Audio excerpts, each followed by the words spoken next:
Incentive में स्वागत है। और आज आपके लिए क्लास 11th का सेकंड वीडियो आप तक पहुंचेगा। और आज जो हम इस वीडियो में बात करेंगे वह बात होगी मैटर की। और मैटर का दो क्लासिफिकेशन है, एक को बोलते हैं फिजिकल क्लासिफिकेशन और एक को बोलते हैं केमिकल क्लासिफिकेशन। और फिजिकल क्लासिफिकेशन के बारे में हम लोग बात करके आ चुके हैं और आज हम लोग बात करेंगे वह केमिकल क्लासिफिकेशन की बात करेंगे। चला जाए हम लोग बात करते हैं केमिकल क्लासिफिकेशन ऑफ मैटर। चलिए स्टार्ट करते हैं हुआ केमिकल क्लासिफिकेशन ऑफ मैटर। और हम लोग मैटर पिछले क्लास में देखे थे। और मैटर जो हमारे पास होता है वह दो क्लासिफिकेशन में होता है, एक को बोलते हैं फिजिकल क्लासिफिकेशन और दूसरे को बोलते हैं केमिकल क्लासिफिकेशन। और फिजिकल हम लोग पढ़कर क्या चुके हैं और आज जो बात करेंगे वह केमिकल की बात होगी। तो मेरे पास मैटर है जो केमिकल क्लासिफिकेशन है वह जो हमारे पास होता है दो फॉर्म होता है, ठीक है। और ये जो हमारे पास दो फॉर्म होते हैं, एक को बोलते हैं प्योर सबस्टेंस और एक को बोलते हैं इम्प्योर सबस्टेंस,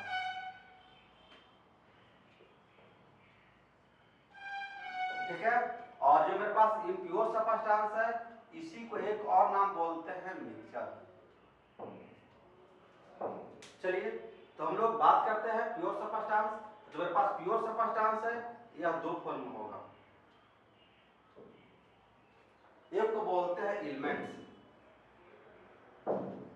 और दूसरे को क्या बोलते हैं कंपाउंड। यानी जो हमारे पास क्लासिफिकेशन जो हमारे पास हो रहा है प्योर सबस्टेंस का वह दो हो रहा है, एक को बोलते हैं एलिमेंट्स और दूसरे को बोलते हैं कंपाउंड्स। और जो मेरे पास एलिमेंट्स है इसको अगर और हम बांटना चाहें तो हम लोग बांट सकते हैं। और जो बांटेंगे क्या, मेटल, दूसरा क्या हमारे पास होता है नॉन मेटल, और एक हमारे पास और होता है मेटल वाइट्स, ठीक है। और जो मेरे पास एक कंपाउंड्स हैं, ये जो मेरे पास कंपाउंड्स हैं यह आएगा दो फॉर्म में, एक को बोलते हैं ऑर्गेनिक कंपाउंड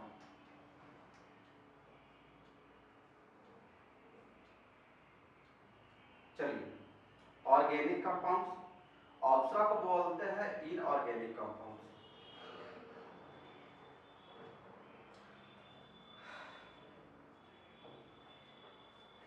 तो ये जो हम लोग देख रहे हैं कि क्या आ रहा है भाई, तो मेरे पास केमिकल क्लासिफिकेशन है मैटर का, प्योर सबस्टेंस, इम्प्योर सबस्टेंस। और मेरे पास प्योर सबस्टेंस है वह दो फॉर्म में हो रहा है, एक को बोलते हैं एलिमेंट्स और एक को बोलते हैं कंपाउंड्स। और जो मेरे पास एलिमेंट्स है उसको हम तीन पार्ट्स में डिवाइड कर सकते हैं, मेटल, नॉन मेटल और मेटल वाइट्स। और इसको हम बांटेंगे तो एक को बोलते हैं ऑर्गेनिक कंपाउंड्स, एक को बोलते हैं इनऑर्गेनिक कंपाउंड्स। तो चलिए हम लोग स्टार्ट करते हैं एलिमेंट से। एलिमेंट है क्या, तो थोड़ा बहुत समझिएगा बाबू। जो हमारे पास एलिमेंट्स है अभी तक हम 9th में पढ़कर क्या थे, तो 9th में लोग देखे थे कि वह जो प्योर सबस्टेंस होता है जो करता क्या है, वन टाइप का जो एटम है उसे मिलकर बना होता है। यानी जो एक ही प्रकार के एटम के मिलने से बने होते हैं उसे क्या बोलते हैं एलिमेंट्स। बात सही है, बट यहाँ पर हम लोग एक बात और देखते हैं कि जो मेरे पास एलिमेंट्स है एक ही प्रकार के पार्ट्स से मिलकर तो बना होता है, परंतु जो हमारे पास फिजिकल और केमिकल जो प्रॉपर्टीज होती है वह प्रॉपर्टीज हम लोग उसको ब्रोकन नहीं कर सकते हैं, यानी कि उसको और छोटे छोटे पार्ट्स में नहीं ब्रेक किया जा सकता है।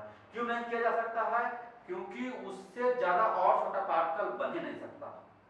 यानी अगर हम ऐसा कह दें कि जो मेरे पास एलिमेंट्स है वह सबसे सिंपल है और सबसे सिंपलेस्ट फॉर्म में एग्जिस्ट करता है, और अगर हम चाहें कि इसको और सिंपल बना दूं तो यह बन ही नहीं सकता है, ठीक है। तो अभी तक जो हमारे पास एलिमेंट्स का यही था। और जो हमारे पास एलिमेंट्स है इसके बारे में हम लोग शायद अपने पिछले क्लास में पढ़कर क्या चुके हैं, 10th में एक पढ़कर क्या थे पीरियोडिक टेबल। और जो पास पीरियोडिक टेबल से हम लोग टोटली पढ़कर क्या है एलिमेंट्स के बारे में। तो अब हम लोग बताकर के लिए आपको जो हमारे पास एलिमेंट्स अभी तक हमारे पास हैं जो कि हमको अभी तक वेल नोन है, जिसको हम अपने आज इस इन्वायरमेंट में यूज करते हैं। तो हमारे पास है कितना 114 यानी कि 114। और 114 एलिमेंट्स हमारे पास हैं, जो इसमें कुछ जो हमारे पास है आर्टिफिशियल है तो कुछ नेचुरल है। नेचुरल करने का मतलब कि हमारे पास सराउंडिंग में एग्जिस्ट करता है, और जो हमारे पास मैनमेड है, मैनमेड कहने का मतलब है कि उसको हम लोगों ने किया क्या है कि लेबोरेटरी में सिंथेसिस किया है। तो आपको बता दूं कि जो 114 है इसमें जो 92 एलिमेंट्स हैं इसको बोलते हैं हम लोग नेचुरल। यानी कि 92 जो हमारे पास एलिमेंट्स हैं ये हमारे पास फॉर्म करता है नेचुरली, और इसके अलावा जो मेरे पास रेस्ट है वो हमारे पास क्या कर जाते हैं तो उसको हम लोग प्रिपेयर करते हैं। ठीक है, ऐसे अगर बात कर ले तो 114 जो हमारे पास एलिमेंट्स हैं उसमें जो मेरे पास जनरली जो एलिमेंट्स है वो हमारे पास मेटल है, और उसके अलावा जो बचता है उसमें नॉन मेटल और मेटल वाइट्स है। यानी कि अगर बात कर ले तो करीब करीब 22 जो हमारे पास एलिमेंट्स है वो नॉन मेटल है, और जो हमारे पास नॉन मेटल है उसको लोगों ने पीरियोडिक टेबल के पी ब्लॉक में रखते हैं।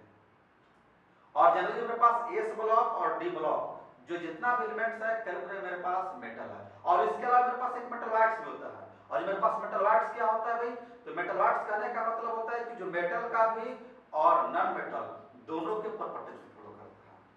ठीक है, तो चलिए हम लोग बात करते हैं एलिमेंट से शुरू करते हैं और शुरू करके धीरे धीरे बढ़ेंगे। तो हम लोग एलिमेंट के बारे में बात कर चुके कि मेरे पास क्या है भाई प्योर सबस्टेंस है, और प्योर सबस्टेंस में मेरे पास क्या है प्यूरेस्ट फॉर्म है, और प्यूरेस्ट मेरे पास क्या है कि सिंपलेस्ट है। यानी मेरे पास एलिमेंट्स है इसको और हम लोग सिंपल कर ही नहीं सकते हैं। क्लियर, और इसकी जो प्रॉपर्टीज होती है बिल्कुल एक ही होती है, और इसके जो मेरे पास मॉलिक्यूल्स होते हैं एक ही काइंड्स के होते हैं। ठीक है, और इसको लोग डिवाइड इसमें करते हैं तीन चीज में करते हैं, मेटल, नॉन मेटल और मेटल वाइट्स। हमारे पास मेटल क्या होते हैं, तो मेटल हमारे पास क्या है एलिमेंट्स है, और ये जो मेरे पास मेटल है ये क्या होता है आपको पढ़ा था ना, पता है कि गुड कंडक्टर होता है, डक्टिबिलिटी होता है, मेलेबिलिटी होता है, डेंसिटी हाई होता है, मेल्टिंग बॉइलिंग पॉइंट हाई होता है, सारी चीज होती है। तो ये जो मेरे पास है मेटल का होता है। अब नॉन मेटल के बारे में बात कर लें तो जो मेटल से ऑपोजिट हो, यानी कि बैड कंडक्टर होगा, हीट का इलेक्ट्रिसिटी का लो डेंसिटी होगा, मेल्टिंग बॉइलिंग पॉइंट लो होंगे, और जनरली मेरे पास मेटल होते हैं वो हार्ड होते हैं। नॉन मेटल मेरे पास है जो जनरली मेरे पास होते हैं ये क्या होते हैं रूम टेम्परेचर पर जो होते हैं वो एग्जिस्ट करता है लिक्विड में। अच्छा जो मेरे पास मेटल है वो एग्जिस्ट करता है हमेशा सॉलिड में, और ये हार्डेस्ट होता है। चलिए तो हमारे पास है नॉन मेटल। ऐसे जनरली जो हमारे पास 78% जो हमारे पास एलिमेंट्स हैं वो मेटल है, और 22 एलिमेंट्स जो हमारे पास है वो हमारे पास क्या है नॉन मेटल है, और बाकी मेरे पास बच जाते हैं उसको बोलते हैं मेटल वाइट्स। मेटल वाइट्स क्या होता है भाई, तो मेटल वाइट्स हमारे पास वैसा एलिमेंट्स है जो करता क्या है मेटल का भी और नॉन मेटल दोनों का प्रॉपर्टीज को प्रूव करता है, उसे क्या बोलते हैं मेटल वाइट्स। तो ये सारी बात हमारे पास थी एलिमेंट्स का। अब हम लोग बात करते हैं कंपाउंड्स का, यानी कि मेरे पास कंपाउंड्स में क्या है प्योर सबस्टेंस है, और मेरे पास एलिमेंट्स में क्या है प्योर सबस्टेंस है। तो मेरे पास कंपाउंड्स एक ऐसा प्योर सबस्टेंस है जो फॉर्म करता है एक ही प्रकार के कंपाउंड से नहीं, इसे फॉर्म करने के लिए दो या उससे अधिक कंपाउंड्स है ना। तो दो या दो से अधिक कंपाउंड्स कैसे चाहिए इसको हम करके दिखाते हैं। चलिए हम लोग देखते हैं कंपाउंड्स को, गौर करते चलेंगे सारी बात को जिससे आपको समझने में किस प्रकार का कोई परेशानी नहीं होनी चाहिए, और आप तक लगातार हम लोग आपसे जुड़े रहेंगे और लगातार वीडियो आप तक पहुंचते रहेंगे। तो हम लोग बात करते हैं कंपाउंड की। चलिए कंपाउंड की बात करने से पहले दो बात आपको बता दूं, और वो बताना क्या है कि हम लोग 9th क्लास में पढ़कर क्या थे mass of conservation. Mass of conservation कहने का मतलब क्या होता है कि इसकी जो मास हो मतलब कि कभी चेंज करता नहीं है, यानी कहना मतलब कि मेरे पास रिएक्शन होते हैं तो रिएक्शन का पार्ट दो होता है, एक रिएक्टेंट होता है एक प्रोडक्ट होता है। यानी कहने का मतलब कि रिएक्टेंट का जो मास है और जो प्रोडक्ट का मास है दोनों क्या होना चाहिए इक्वल होना चाहिए, इसी को बोलते हैं मास ऑफ कंजर्वेशन। ठीक है, अगला हमारे पास क्या होता है डिफरेंट प्रोपोर्शनल। डिफरेंट प्रोपोर्शनल कहने का मतलब होता है कि जब किसी की मेरे पास रिएक्शन होगा तो उस रिएक्शन में मेरे पास जो रिएक्टेंट होंगे जो एलिमेंट्स कंपाउंड उसमें कंबाइन करेगा टेक पार्ट्स करेगा तो उसकी जो हमारे पास रेशियो होगी वो बिल्कुल फिक्स होगा, और इसी बात को हम लोग ध्यान रखेंगे अपने कंपाउंड्स में। यानी कंपाउंड्स में रखना क्या है कि मेरे पास ये जो मेरे पास कंपाउंड्स बनेगा ही एलिमेंट्स नहीं बनेगा, सबस्टेंस को मिलाने से ही बनेगा, बट एक बात होती है कि जो मेरे पास कंपोजिशन होती है वह एक फिक्स रेशियो में होता है। तो फिक्स रेशियो में कैसे होगा बात करते हैं। तो एक बार फिर आपको डेफिनेशन दे दूं तो compound is a pure substance which form are two and more than two substance which is in a fix ratio. Clear? यानी इस बात को आपको हमेशा जोड़ना है, जब आप कंपाउंड का डेफिनेशन देते हैं तो मेरे पास बनेगा तो जो मेरे पास रेशियो होनी चाहिए वो फिक्स्ड रेशियो होनी चाहिए। कैसे होगा? देखिए, मान ले भाई हमारे पास कार्बन है, मेरे पास ऑक्सीजन है, और जब कार्बन और ऑक्सीजन को मिला देते हैं तो मेरे पास क्या बन जाता है? कार्बन डाइऑक्साइड बन जाता है। और ये मेरे पास क्या है? कार्बन है, और ये हमारे पास क्या है? ऑक्सीजन है। तो कार्बन को मिला लो और ऑक्सीजन को, मेरे पास क्या बन जाता है? Carbon dioxide. यानी हम लोग एक पार्ट इधर है, एक पार्ट मेरे पास इधर है, तो जो मेरे पास इधर वाला एक पार्ट कर रहा है, इसलिए बोलते हैं इसको रिएक्टेंट बोलते हैं, और इसको जो मेरे पास क्या बोलते हैं? इसको हम लोग प्रोडक्ट बोलते हैं। हमारे पास पार्ट्स क्या है? दो गो, एक रिएक्टेंट है, एक मेरे पास प्रोडक्ट है। तो मेरे पास रिएक्टेंट है, इसमें मेरे पास दो गो आ रहे हैं, यानी कि कार्बन भी पार्टिसिपेट करेगा और ऑक्सीजन भी पार्टिसिपेट करेगा। और इसकी जो हमें रेशियो चाहिए, तो रेशियो निकालेंगे कैसे भाई? तो मास का निकालेंगे। हमको पता है कि जो मेरे पास कार्बन का जो मास होती है वो 12 होता है। चलिए, और जो मेरे पास ऑक्सीजन है, तो जो हमारे पास एक ऑक्सीजन है उसकी जो मास होती है वह 16 होता है। तो एक का मेरे पास 16 है, हमारे पास ऑक्सीजन है कितना? 2 है। यानी कि हम लोग यहाँ पर देख रहे हैं क्या कि 12 ग्राम कार्बन, और इसको जब मल्टीप्लाई कर ले तो करीब 32 ग्राम, यानी कि 12 ग्राम कार्बन और 32 ग्राम ऑक्सीजन कंबाइन करेंगे तो मेरे पास क्या बनेगा? कार्बन डाइऑक्साइड बनेंगे। अगर इसको रेशियो लेना चाहेंगे तो मेरे पास रेशियो क्या बनेगा? 3 बनेगा, और इसमें मेरे पास रेशियो बनेगा 8 बनेगा। यानी मेरे पास इसकी जो रेशियो आएगी वह क्या होगा? 3:8 होगा। क्लियर? क्या मिलेंगे? 3:8। यानी कि कार्बन शब्द बनने के लिए मेरे पास रेशियो देखा हुआ 3:8। अगर किसी पर सवाल चल रहे होंगे कि सर अगर रेशियो चेंज हो जाएगा तो क्या कार्बन शब्द बनेगा? हम लिख लीजिए नहीं। यानी आपको कार्बन शब्द बनने के लिए कंफर्म है कि आपको 3:8 ही चाहिए। अगर इसके लिए मेरे पास रेशियो अगर आप 3:7 कर लेते हैं तो ये मेरे पास कार्बन डाइऑक्साइड नहीं बनेगा, कुछ दूसरा चीज बन जाएगा, है ना? तो इसी बात को हम लोग ध्यान रखते हैं कंपाउंड्स में। एक और आपको रिएक्शन से आपको बता दूं, और मेरे पास रिएक्शन दिखाते हैं, यहां दिखाते हैं H2 प्लस में O2। ये सबको पता है। H2 मतलब क्या होता है? हाइड्रोजन। O2 मतलब क्या होता है? ऑक्सीजन। और जब हाइड्रोजन से को मिलाएंगे तो मेरे पास क्या बन जाता है? H2O बन जाता है। ठीक है? और H2 को क्या बोलते हैं हम लोग? वाटर। तो गौर करेंगे, इसको इक्वेशन में पास बैलेंस नहीं है। हाँ, एक बात आपको और बता दूं कि जब आप कंजर्वेशन ऑफ मास है उसको रेशियो निकालने जाएंगे तो पहले आप उस रिएक्शन को बैलेंस कर लीजिएगा। जो रिएक्शन होते हैं वो दो होता है, केमिकल रिएक्शन और एक को बोलते हैं बैलेंस केमिकल रिएक्शन, एक को बोलते हैं अनबैलेंस केमिकल रिएक्शन। और आपको एक 10th में क्वेश्चन पूछा जाता था कि मेरे पास जो अनबैलेंस रिएक्शन है उसको लोग बैलेंस क्यों करते हैं। ये एनसीईआरटी का बहुत बढ़िया क्वेश्चन था, तो अब हम लोग बता करके ले आए हैं कि हम अनबैलेंस को करते क्या? बैलेंस करते हैं। क्यों बैलेंस करते हैं भाई? तो क्योंकि हमको फॉलो करवाना होता है मास ऑफ कंजर्वेशन, क्योंकि हमको पता है कि जो पास रिएक्शन करेगा उसका जो मास होती है रिएक्टेंट के पहले, रिएक्शन के पहले और जो प्रोडक्ट, दोनों का जो मास होना चाहिए बिल्कुल बराबर होना चाहिए। तो इसलिए हम लोग करते क्या हुआ, तो उसको हम बैलेंस कर लेते हैं। तो जब ऊपर का मेरे पास देख रहे हैं रिएक्शन को, तो मेरे पास बैलेंस नहीं है, तो करेंगे क्या? उसको हम लोग बैलेंस करेंगे। तो बैलेंस करने के लिए सबसे अच्छा तरीका है क्या भाई कि मेरे पास इधर देखते हैं ऑक्सीजन हाइड्रोजन मेरे पास कितना है? 2 है। उधर में कितना है? 2 है। वो तो बैलेंस है। बट यहाँ पर हम देख रहे हैं मेरे पास ऑक्सीजन कितना है? 2 है। उधर मेरे पास ऑक्सीजन कितना है? 1 है। तो क्या करेंगे? उधर भी 2 कर लेंगे। तो जब इधर हमने 2 किया ऑक्सीजन को तो मेरे पास ऑक्सीजन तो बैलेंस हो गया, बट हाइड्रोजन क्या हो गया? गड़बड़ा गया। तो उसको करना क्या होगा? सही करेंगे, तो यहाँ पर 2 लगा देंगे। यानी इधर मेरे पास हाइड्रोजन भी 4 हो गया, ऑक्सीजन 2 हो गया, हाइड्रोजन 4 ऑक्सीजन 2, मेरे पास बैलेंस हो गया। अब क्या करेंगे? इसको हम लोग रेशियो निकालेंगे, है ना? तो रेशियो निकालेंगे तो मेरे पास यहाँ पर लगता है कि हाइड्रोजन 4 हो गया, और मेरे पास कितना हो गया? ऑक्सीजन मेरे पास 2 है। ठीक है? और एक मेरे पास हाइड्रोजन इसकी जो मेरे पास मास होती है वह 1 होता है, और जो मेरे पास ऑक्सीजन इसकी जो मेरे पास मास होती है वह 16 होती है। क्लियर? चलिए, तो इसको मल्टीप्लाई करेंगे तो 4 मिलेगा, इधर मेरे पास 32 मिलेगा। इसको अगर रेशियो कर लो भाई तो 1:8 मिलेगा। यानी कि आप यहां पर एक बात फिर गौर से देखिएगा, यानी कि मेरे पास हाइड्रोजन को और ऑक्सीजन को कंबाइन करवा रहे हैं तो मेरे पास कंपाउंड बन रहा है, और मेरे पास बन रहा है वाटर। मेरे पास वाटर बन रहा है तो यहाँ पर हम कंफर्म कर सकते हैं मेरे पास वाटर को बनने के लिए हाइड्रोजन और ऑक्सीजन को रिएक्शन करवाना है, दोनों को मिलाना है। बट मिलाने के लिए करना क्या होगा? सिंपल रेशियो चाहिए, और मेरे पास रेशियो मिल कितना रहा है? 1:8। और ये जो मेरे पास रेशियो बिल्कुल फिक्स है, फिक्स करने का मतलब वाटर कहीं का भी हो, मिनरल वाटर हो, डिस्टिलेटेड वाटर हो, फिल्टर वाटर हो, ड्रेनेज वाटर हो, सी वाटर हो, रिवर वाटर हो, रेन वाटर हो, कोई भी वाटर हो, सबकी जो मेरे पास रेशियो होती है वह 1:80 होती है। यानी हर हाल में हम करते क्या है, इसको रेशियो को 1:8 रखेंगे। तो हम लोग देख क्या रहे हैं कि मेरे पास वाटर बन रहा है 1:8 बन रहा है, यानी मेरे पास रेशियो है, कहीं ना कहीं मेरे पास क्या है, फिक्स है।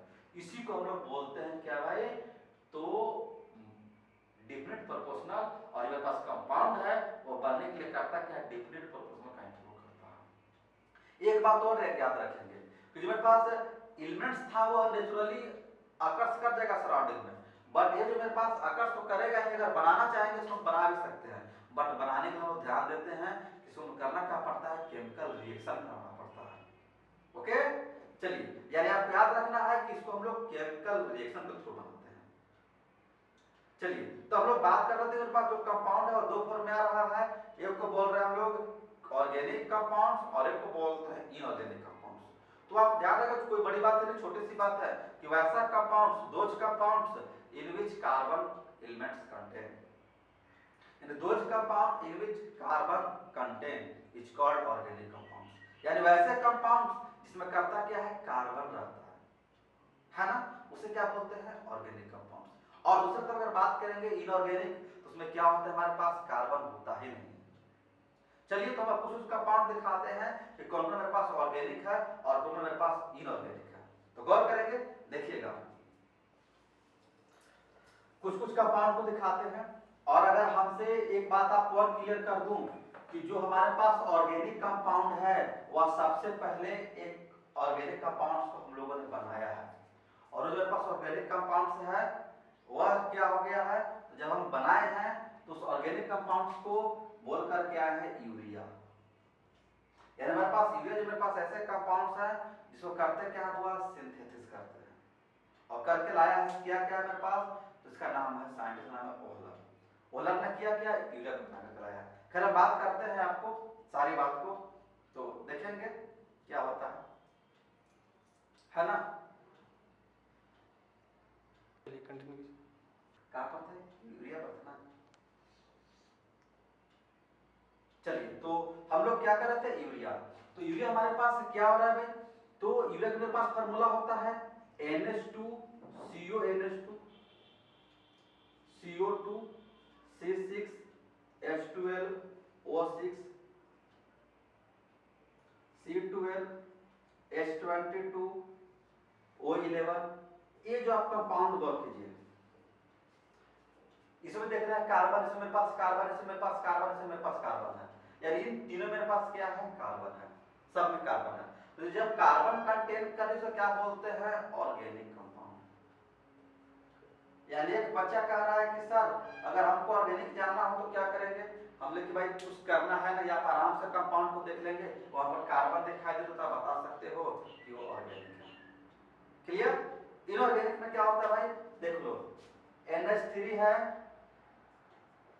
H2O है, H2SO4 है, HCl है, ये सभी मेरे पास कंपाउंड्स हैं।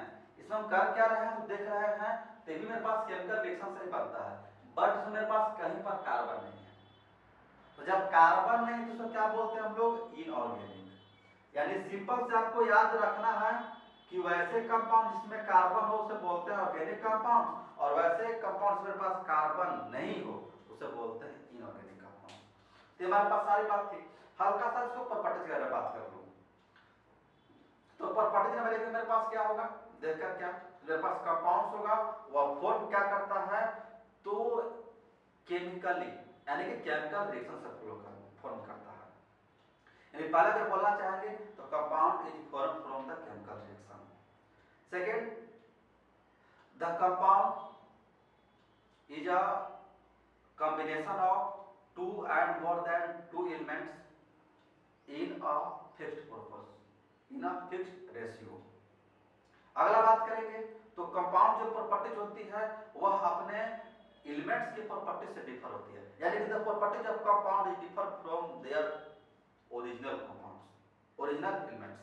अगर और बात कर लूं तो मेरे पास कंपाउंड्स है, इसको हम लोग सेपरेट नहीं कर सकते हैं फिजिकल मेथड से, यानी the elements of compound is do not separated through any simple methods, यानी इसको सिंपल से नहीं कर सकते हैं, अगर करना भी चाहे तो हम लोग केमिकली अलग करते हैं।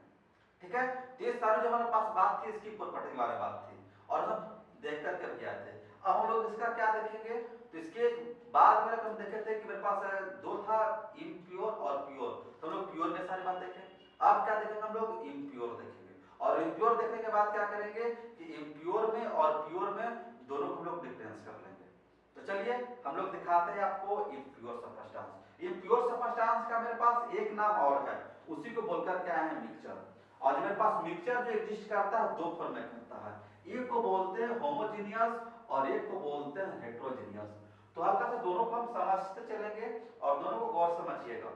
तो पहले हम बना दो भाई इम्प्योर सबस्टेंस। चलो भाई इसको मिटा दो। मेरे पास क्या है, इम्प्योर सबस्टेंस। तो जो मेरे पास इम्प्योर सबस्टेंस, इसी का नाम क्या है, मिक्सचर। और इसी जो मेरे पास एग्जिस्ट करता है दो फॉर्म में करता है, एक को बोलते हैं होमोजीनियस और दूसरा क्या बोलते हैं हम लोग, वो हेट्रोजीनियस। चलिए इसको हम लोग देख लेते हैं पहले। तो पहले मिक्सचर का देखते हैं डेफिनेशन।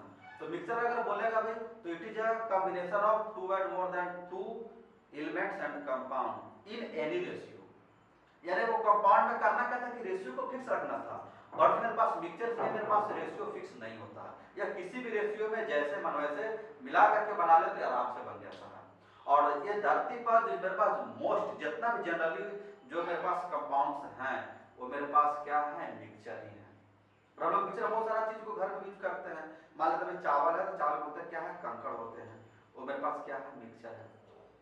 और ऐसे मेरे पास सबस्टेंस है बहुत सारे जो जाते हैं, अगर मान लेते हैं रिवर में जाते हैं तो वहां पर देखते हैं क्या है, वाटर भी है, सैंड भी है, उसमें और पार्टिकल्स भी बहुत सारा मिला हुआ है, ऐसे मेरे पास क्या है, मिक्सचर है ना। तो मिक्सचर को देखना चाहे तो जनरली वस्तु मेरे पास क्या है, मिक्सचर है। और इसे बनने के लिए मैं किसी प्रकार का कोई रेशियो की आवश्यकता नहीं होती है, जिसको जितना अमाउंट लेना है मिला लो और वो बन जाएगा मिक्सचर। ठीक है, तो अगर आपसे पूछेगा कि मिक्सचर और कंपाउंड्स में क्या डिफरेंस है, तो आप उनको बता सकते हैं मेरे पास कंपाउंड्स होते हैं वह फिक्स रेशियो में बनता है, और जो मेरे पास मिक्सचर है वह फिक्स रेशियो में नहीं, किसी भी रेशियो में बनता है। ओके, चलिए तो हम लोग दिखाते हैं आपको कि ये भी मेरे पास है होमोजेनियस, मेरे पास क्या है, हेट्रोजीनियस। तो होमोजेनियस में क्या होता है भाई, तो इसकी जो मेरे पास होती है वह यूनिफॉर्म होती है, और इसकी मेरे पास क्या होती है, नॉन यूनिफॉर्म होती है। आप बोलेंगे सर ये क्या लिख दिया, यूनिफॉर्म नॉन यूनिफॉर्म। हमने यूनिफॉर्म कहने का मतलब होता है कि इसकी जो मेरे पास कंपोजिशन होती है वह एक ही सब टाइप का होता है। तो कैसे की टाइप का होगा, तो गौर करेंगे। मान ले भाई हमने एक कंटेनर लिया और इस कंटेनर में किया क्या भाई, वाटर और शुगर, यानी हमारे पास वाटर है, ये मेरे पास क्या है, शुगर है, और जब दोनों को मिला दिया है तो मेरे पास एक मिक्सचर तैयार हो गया। और इस मिक्सचर का नाम मेरे पास क्या है भाई, तो इस मिक्सचर का नाम है हमारे पास, अगर बोल ले तो शरबत है ना। क्या नाम है, शरबत। यानी मेरे पास ये जो मेरे पास आ रहे हैं यह शरबत बन गया, वाटर और शुगर को मिला दिया।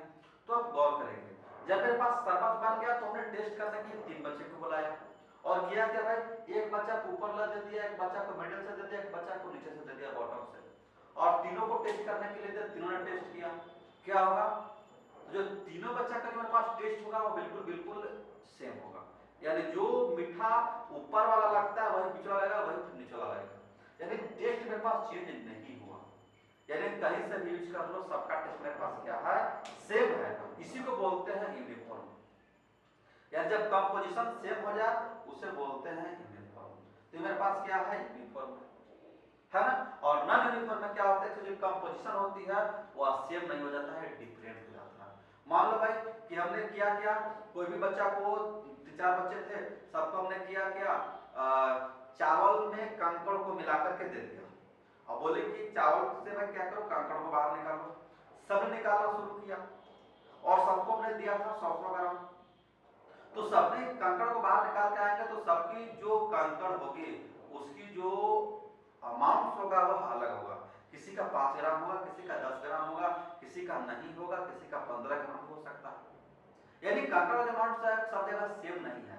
जब सेम नहीं उसे बोलते हैं नॉन यूनिफॉर्म, और जब सेम हो जाए उसे बोलते हैं यूनिफॉर्म। यानी जब मेरे पास होमोजेनियस, मेरे पास क्या होता है, यूनिफॉर्म होता है, मेरे पास नॉन यूनिफॉर्म होता है। ये तो बात थी कंपोजिशन की। इसके अलावा मेरे पास और सारी होता है। क्या है बात भाई? तो आप यहाँ पर गौर करिएगा कि मेरे पास वाटर है और ये मेरे पास शुगर है। तो जब वाटर को शुगर में मिला लिए तो मेरे पास शरबत तो बन गया। और जब शरबत बन गया तो हम कर क्या सकते हैं, अगर हम चाहना, अगर देखना चाहें कि मेरे पास शुगर वाटर में गया कहाँ कहाँ, तो नहीं देख सकते हैं। यानी कहने का मतलब कि जो शुगर का जो पार्टिकल है वह वाटर में दिखाई नहीं देता। बट अगर इसमें जाएंगे हेट्रोजीनियस में, तो इसकी जो हमारे पास जो भी चीज को मिलाएंगे उसको क्या कर सकते हैं, आराम से देख सकते हैं। ठीक है। अगर मान ले भाई इसको हम सेपरेट करना चाहें तो सेपरेट करने का पास तरीका क्या होता है, चलो भाई फिल्टर पेपर है ना, फिल्टर पेपर जिसको बोलते हैं, घर यूज करते हैं चाय छानने के लिए, जिसको बोलते हैं चाय छानने। तो जब उसको फिल्टर पेपर का यूज कर लें, तो जब फिल्टर पेपर का जब यूज करेंगे तो जब शरबत को डालेंगे कि भाई चीनी को अलग कर लें, तो क्या होगा, आर पार हो जाएंगे शरबत। यानी कितना बार भी छानेंगे तो चीनी उसको छान नहीं पाएगा, फिल्टर नहीं कर पाएगा। यानी फिल्ट्रेशन मेरे पास क्या है, एक फिजिकली मेथड है जिसको हम अलग नहीं कर सकते, है ना। तो इस चीज को हम लोग क्या बोल सकते हैं भाई, कि जो मेरे पास होमोजेनियस है, इसके जो पार्टिकल हैं, इसके जो कंस्टिट्यूएंट्स पार्टिकल हैं, इसको हम लोग सेपरेटली नहीं कर सकते हैं कोई प्रकार के फिजिकल मेथड से, है ना। और इसमें जब करना चाहेंगे तो किया जा सकता है ना। चावल है उसमें कंकड़ को मिला दिए हैं तो हमारे पास आराम से उसको कर सकते हैं। ठीक है। तो ये हमारे पास थे होमोजेनियस और हेट्रोजेनियस। तो इतनी सारी बात हमारे पास थी, और सारी बात है। तो यहां से हमारे पास एक थोड़ा सा टॉपिक आता है तो उसको भी दिखा दूं। और हमारे पास क्या आते हैं, तो difference between elements and compounds, difference between compounds and mixture. तेज आपको डिफरेंस दिखा देते हैं, उसी के आधार पर आप सबको उसको डिफरेंस कर सकते हैं। ठीक है। तो मेरे पास अब जो हम लोग बात करेंगे वह बात करेंगे difference between compounds and mixture. तो चलिए हम लोग बात करते हैं difference between compounds and mixture.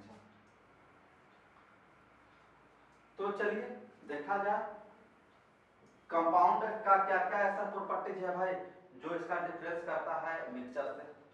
तो डिफरेंस लिखने का मेरे पास तरीका यही है कि दो पार्ट्स में कर लो, एक तरफ कर देते हैं कंपाउंड्स को और एक तरफ क्या कर लेते हैं, मिक्सचर को। तो मेरे पास कंपाउंड्स है, मिक्सचर है। चलिए डिफरेंस देखा जाए, है ना। तो आप लोग देखकर क्या होगा कि जो मेरे पास कंपाउंड्स है यह फॉर्म करता है 2 and more than 2 elements in a fixed ratio. यानी अगर करना चाहेंगे तो it is a combination of 2 and more than 2 elements and compounds in a fixed ratio। Clear. इधर मेरे पास क्या होगा, तो it is a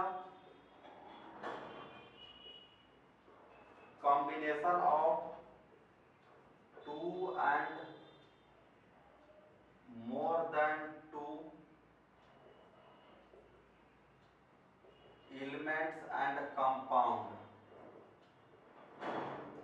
in any ratio। यानी इसमें होता क्या है, इसमें जो मेरे पास कॉम्बिनेशन करेगा एक रेशियो में करेगा, उसमें क्या करता है किसी भी रेशियो में करेगा। चलिए अगला अगर देखना चाहेंगे तो it form from chemical reaction, है ना। यानी यह मेरे पास फॉर्म करता है, कैसे करेगा, केमिकल रिएक्शन से करता है। इधर क्या लिखेगा भाई सेकंड में, तो इट इज फॉर्म फ्रॉम, इसको ऐसे लिख देते हैं, it is form without chemical reaction. यानी ये जो मेरे पास फॉर्म करता है केमिकल रिएक्शन से फॉर्म करेगा, ये क्या करेगा तो विदाउट केमिकल रिएक्शन से फॉर्म करेगा। चलिए अगर अगला देखना चाहेंगे तो इसकी जो प्रॉपर्टीज होती है अपने कंस्टिट्यूएंट्स पार्टिकल से मिलती जुलती है। यानी अगर थ्योरी बात करेंगे तो its property is similar to the properties of its constituents particle. फिर से its property is similar to the properties of its constituents particle.